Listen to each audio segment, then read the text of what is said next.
நண்பர்கள் அனைவருக்கும் அன்பான வணக்கம்ங்க. நம்ம இப்போ இந்த பதிவில் 2026 புத்தாண்டு பிறக்க போகுது இல்லையா? இந்த புத்தாண்டு எப்படி இருக்கும்? கிரக பெயர்ச்சிகளின் அடிப்படையில் உங்களுக்கு கோட்சார பலன்கள், பொது பலன்கள் எப்படி இருக்கும் அப்படிங்கிறத நம்ம இந்த பதிவில் பார்க்க இருக்கோம். சரிங்களா?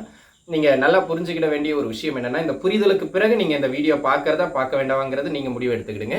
இந்த கோச்சாரம் அப்படிங்கிறது ஒரு 10% பலமானதுங்க, அவ்வளவுதான். அதற்கு மேலே நம்ம என்ன தூக்கி பிடிச்சாலும் சரி, என்ன தரமட்டத்தில் சொன்னாலும் சரி, 10% அவ்வளோதான் அதோடைய பலம். சரிங்களா? இப்போ நம்ம பார்க்க போகிறது அந்த 10% தான். அதற்குட்பட்டு உங்களுக்கு இந்த பொது பலன் இந்த வருடம் எப்படி இருக்கு அப்படிங்கிறத நம்ம பார்க்க இருக்கோம். சரிங்களா?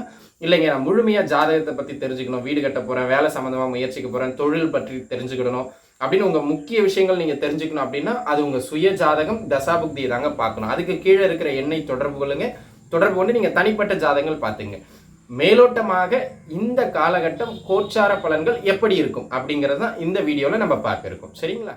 மேச ராசி அன்பர்களே, மேசத்தை பொறுத்த மட்டிலும் இந்த ஆண்டு கோச்சார பலன்களின் அடிப்படையில் எங்கு உங்களுக்கு சிறப்பாக இருக்கும் அப்படிங்கிறத பார்த்துருவோம். முதல்ல சிறப்பு அப்படின்னு சொல்லும்போது உங்களுக்கு 3-4 விஷயங்கள் இந்த ஆண்டில் மிக சிறப்பாக இருக்கும். அதில் முதல் விஷயம், யாராவது வெளிநாடு, வெளி மாநிலம் போன்ற வெளியிட முயற்சிகளுக்கு யாரேனும் முயற்சிக்கிறீங்க அப்படின்னு சொன்னால் இந்த ஆண்டு இருக்கு பாருங்க, இது சிறப்பான ஆண்டுங்க. தாராளமாக நீங்கள் முயற்சிக்கலாம். இப்போ கம்பெனியில் வேலை பார்த்துக்கிட்டு இருப்பீங்க, அங்கிருந்து வெளிநாடு போக முயற்சி செய்வீங்க, தாராளமாக முயற்சிக்கலாம். அல்லது தொழில் பண்ணுறதுக்காக இல்லை வெளியில் போய் செட்டில் ஆகிறதுக்காக முயற்சி செய்வீங்க, தாராளமாக முயற்சிக்கலாம். வெளிநாட்டுக்கு இது சிறப்பான காலகட்டம். அதே போல் ஏற்கனவே வெளியிடங்களில் இருக்கிறவங்க இந்த கிரீன் கார்டு, பிஆர் இந்த மாதிரியான விஷயங்களுக்காக முயற்சி செஞ்சுக்கிட்டு இருக்கீங்கன்னா அதற்கும் இந்த ஆண்டு கோச்சாரம் பலமாக இருக்கிறது. அதனால அந்த விஷயங்களுக்கு முயற்சி செய்கின்ற அன்பர்களும் நீங்க தாராளமாக முயற்சி செய்யலாம். இந்த ஆண்டு அதற்கு ஏற்றம் உண்டு. அதனை அடுத்த நல்ல விஷயம்னு கேட்டீங்கன்னா, நீண்ட நாளா இப்போ வாடகையில் இருப்பீங்க, ஒரு வீட்டில இருந்து இன்னொரு வீட்டுக்கு மாறணும், ஒரு ஊர்ல இருந்து இன்னொரு ஊருக்கு மாறணும் அப்படின்னு இடமாற்றத்தை எதிர்பார்த்து இருக்கின்ற அன்பர்களுக்கு இந்த ஆண்டு இடமாற்றம், குறிப்பா மே மாதத்திற்குள்ளவே இடமாற்றங்கள் கிடைக்கிறதுக்கான வாய்ப்புகள் மிக சிறப்பாக உண்டு. தாராளமாக முயற்சிக்கலாம்.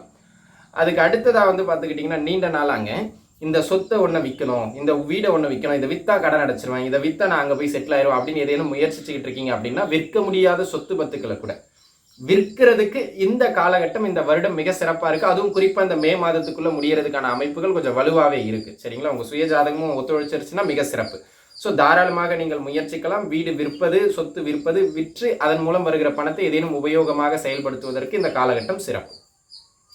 தொழில் அமைப்புகள் எப்படி இருக்குங்க அப்படின்னு சொல்லி கேட்டீங்கன்னா, தொழில் அமைப்புகளை பொறுத்த மட்டிலும் இந்த ஆண்டு சற்று ஏற்ற இறக்கம். ஆனால் மே மாதத்திற்கு பிறகிலிருந்து பொருளாதார ரீதியாகவும் தொழில் ரீதியாகவும் நல்ல நகர்வோடு காணப்படுவீர்கள்.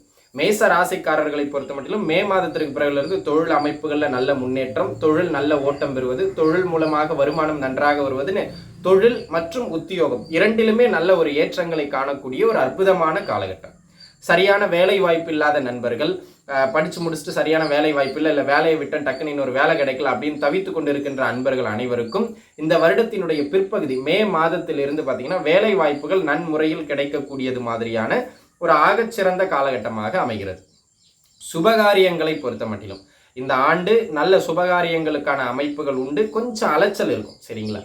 அலைச்சல்கள் இருந்தாலும் அதை தாண்டி சுபகாரியங்கள், திருமண அமைப்புகளாகட்டும் அல்லது பிற சுபகாரியங்களாகட்டும் குடும்பத்தில் நல்லபடியாக முடியும். அதில் எந்த விதமான மாற்று கருத்தும் கிடையாது. நன்றாகவும் இருப்பீர்கள். சரிங்களா? குழந்தை பாக்கியம்னு வரும்போது பார்த்தீங்கன்னா இந்த மாதம் கொஞ்சம் இந்த வருடத்தை பொறுத்த மட்டும் கொஞ்சம் மெடிக்கல் பார்க்குற மாதிரி இருக்கும். ஏற்கனவே மருத்துவம் பார்த்துக்கிட்டு இருக்கவங்களுக்கு, குழந்தை பாக்கியம் இல்லாமல் மருத்துவம் பார்த்துக்கிட்டு இருக்கவங்களுக்கு இந்த ஆண்டு மருத்துவ உதவிக்கு பிறகாக குழந்தை பாக்கியங்கள் கைகூடி வருகின்ற ஒரு நற்செய்தி கிடைக்கின்ற அற்புதமான காலகட்டம். சரிங்களா?